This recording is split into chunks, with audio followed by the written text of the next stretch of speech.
کہ حضرت عیسیٰ کی شان یہ ہے کہ آپ اللہ کے حکم سے مردوں کو زندہ کر دیا کرتے ہیں.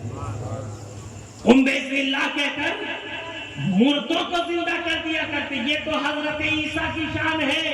توجہ فرمائیے گا, بس ایک جملے میں اپنی بات کو مکمل کروں گا کہ جو مردہ جسموں میں جان ڈال دے, اہل اسٹیج کی توجہ, جو مردہ جسموں میں جان ڈال دے اسے عیسیٰ روح اللہ کہتے ہیں, اور جو لکڑیوں اور کنکریوں میں بھی جان ڈال دے اسے محمد رسول اللہ کہتے ہیں. یہ بات میں کوئی اپنی طبیعت سے نہیں کہہ رہا ہوں, بلکہ حدیث شریف میں آیا. پیارے حدیث شریف میں آیا. علماء بیان کرتے ہیں, مشائخ بیان کرتے ہیں, محدثین نے لکھا کہ جب مسجد نبوی میں منبر تیار نہیں ہوا تھا تو ہمارے اور تمہارے نبی حضور صلی اللہ تعالی علیہ وسلم ایک کھجور کے تنے سے ٹیک لگا کر خطبہ دیا کرتے ہیں. لیکن جب مسجد نبوی میں منبر تیار ہو گیا تو سرکار نے صحابہ کو حکم دیا کہ اس کھجور کے تنے کو کسی کونے سے لگا دو. صحابہ وہی کرتے. صحابہ فرماتے ہیں کہ ہم مسجد نبوی میں حاضر تھے, کسی کے زار و قطار رونے کی آواز آ رہی, ایسا لگ رہا ہے کوئی بہت غم کے عالم میں ہے اور زار و قطار رو رہا, لیکن ہم بارہا پیچھے مڑ کر دیکھتے لیکن رونے والا نظر نہیں آتا. رونے والا نظر نہیں آتا. اسی اثنا میں, اسی درمیان حضور فرماتے ہیں پیارے صحابہ پریشان مت ہو, کوئی اور نہیں بلکہ وہ کھجور کا تنا ہو رہا, اسے اٹھا کر میرے پاس لے آؤ.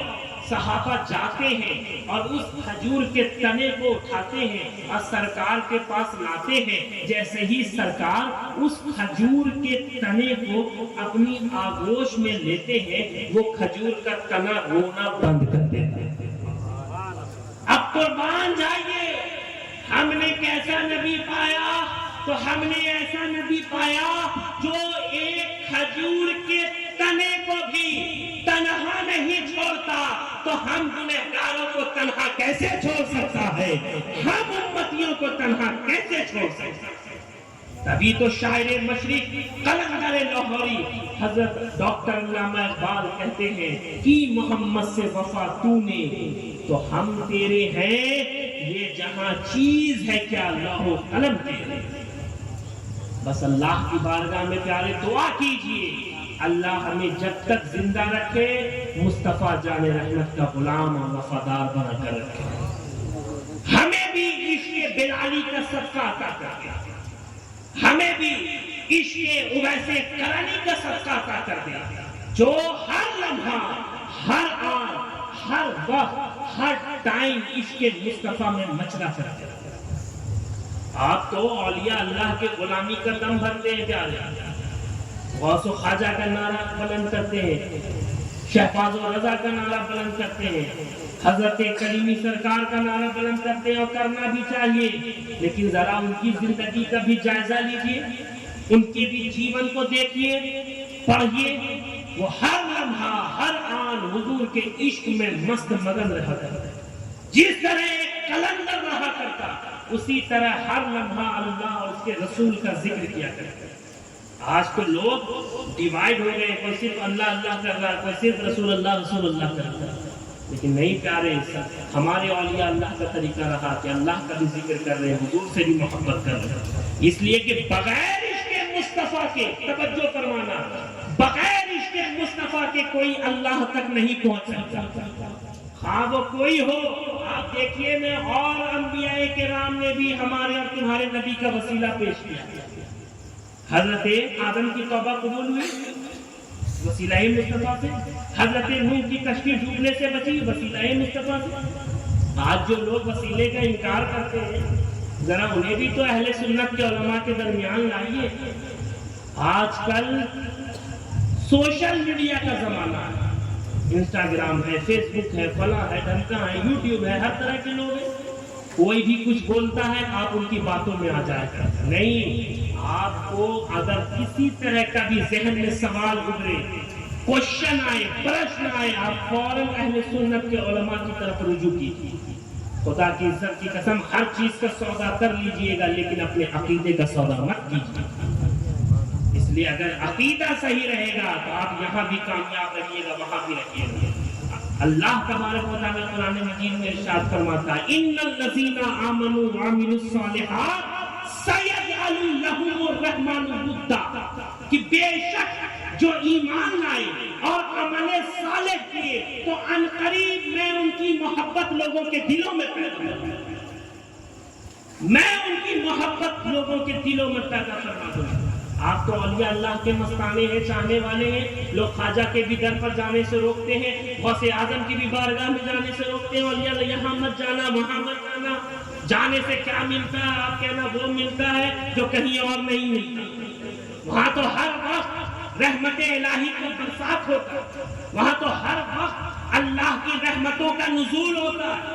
ارے جو وہاں مل جائے گا کہیں اور نہیں ملے گا، اس لیے کہ جو ولی اپنی ولایت پر فائز ہو جاتا ہے تو ہاتھ اس کا ہوتا ہے، دینا خدا کا ہوتا ہے، پاؤں اس کا ہوتا ہے، چلنا خدا کا ہوتا ہے، آنکھ اس کی ہوتی ہے، دیکھنا خدا کا ہوتا ہے، کان اس کا ہوتا ہے، سننا خدا کا ہوتا ہے۔ تبھی تو ہمیں اگر کچھ پانا ہوتا ہے تو ہم کبھی غوث اعظم کی بارگاہ میں جاتے ہیں، کبھی غریب نواز کی بارگاہ میں جاتے ہیں، کبھی نظام الدین کی بارگاہ میں جاتے ہیں، کبھی قطب الدین، کبھی فرید الدین، کبھی احد الدین کی بارگاہ میں جاتے ہیں، کبھی شہباز ملت الدین کی بارگاہ میں جاتے ہیں، کبھی امام احمد رضا کی بارگاہ میں جاتے ہیں۔ اب جائے بھی کیوں نہیں کہ نوالے توڑنے جائیں گے ہم کیوں غیر کے در پر، تیرے ہی در کے کتے ہیں تیرے ٹکڑوں نے پا، نوالے توڑنے جائیں گے ہم کیوں غیر کے در پر، تیرے ہی در کے کتے ہیں تیرے ٹکڑوں نے پا۔ حضرات محترم، یہاں پر نوجوان لوگ بھی بیٹھے ہوئے، میں آپ سے بھی ریکویسٹ کرنا چاہتا ہوں، آپ سے بھی گزارش کرنا چاہتا ہوں کہ ہم ایسے عہد میں، ایسے دور میں ہیں جہاں ہر طرف سے ہمارے لیے سازشیں ہو رہی ہیں، ہر طرح سے لوگ ہمارے پیچھے لگے ہوئے۔ اس لیے میں نوجوان سے بھی کہنا چاہتا ہوں کہ آپ پڑھیے، علم حاصل کیجیے، فضول شبداری رت جگہ مت کیجیے، رات بھر مت جاگیے، چوک چوراہے پر مت بیٹھیے، فون کا کم استعمال کیجیے، قرآن کی تلاوت کیجیے، نماز پنجگانہ بجماعت ادا کیجیے، دنیاوی علوم میں بھی مہارت حاصل کیجیے، دینی علوم کو بھی حاصل کیجیے۔ خدا کی عزت کی قسم جو انسان پڑھنے میں دھیان دیتا ہے، توجہ، جو انسان تعلیم میں زور دیتا ہے، علم حاصل کرنے میں محنت کرتا ہے، وہ دونوں جہان میں کامیاب ہوتا ہے۔ پیارے شاعر کہتا ہے کہ اللہ سے کرے دور تو تعلیم بھی فتنہ، املاک بھی، اولاد بھی، جاگیر بھی فتنہ، نہ حق کے لیے اٹھے تو شمشیر بھی فتنہ، شمشیر ہی کیا نعرہ تکبیر بھی، شمشیر ہی کیا نعرہ تکبیر بھی فتنہ۔ اس لیے آپ علم حاصل کیجئے پیارے، آپ کے والدین آپ کا کب تک ذمہ داری سنبھالیں گے؟ آپ اپنے والدین پر بوجھ مت بنیے۔ اور ابھی لیٹسٹ جو سروے آیا ہے، آپ سرکاری آنکڑے کے حساب سے دیکھ لیجئے، آج بھی مسلم معاشرے کے 50% ایسے نوجوان بچے ہیں جو دن بھر میں 100 روپیہ بھی نہیں کماتے۔ یہ افسوس کی بات ہے پیارے، آپ پڑھنے لکھنے پر یا کام ہی کرنے پر دھیان دیجیے، اس لیے کہ وبال دوش ہے وہ جس میں جان نہیں، عزیز راہ میں کاندھے بدلنے لگتے ہیں، عزیز راہ میں کاندھے بدلنے لگتے ہیں۔ اللہ تبارک و تعالیٰ کی بارگاہ میں دعا ہے کہ مولا تعالیٰ اس محفل کو اپنی بارگاہ میں شرف قبولیت عطا فرمائے۔ جتنے لوگوں نے بھی اس محفل میں، اس انعقاد میں حصہ لیا ہے، مولا تعالیٰ ان کے رزق میں، کاروبار میں بے پناہ خیر و برکت عطا فرمائے۔ ہم تمام لوگوں کو اپنی محبت، اپنے حبیب کی محبت اور اپنے حبیب کے محبوبین کی محبت عطا فرمائے۔ جو بھی میرے کہنے میں یا آپ کے سننے میں غلطی ہو گئی ہو، اللہ تبارک و تعالیٰ اپنے حبیب کے صدقے میں معاف فرمائے. ہزاروں سال نرگس اپنی بے نوری پہ روتی ہے, بڑی مشکل سے ہوتا ہے چمن میں دیدہ ور پیدا, مت سے ہر جانو پھرتے ہیں فلک برسوں, تب خاک کے پردے سے کوئی انسان نکلتا ہے. ورفعنا لک ذکرک, اے محبوب ہم نے آپ کے لیے آپ کے ذکر کو بلند کر دیا. سمندر موجزن ہر وقت اسرار الہی کا, کسے معلوم پنہائی علم نشرح لک صدرک. کتابت حرف خامہ لو علم و عقل سب حیران, نہیں ہے تاب گویائی ورفعنا لک ذکرک, نہیں ہے تاب گویائی ورفعنا لک ذکرک, نہیں ہے تاب گویائی ورفعنا لک ذکرک. وآخر دعوانا الحمدللہ رب العالمین. السلام علیکم ورحمۃ اللہ.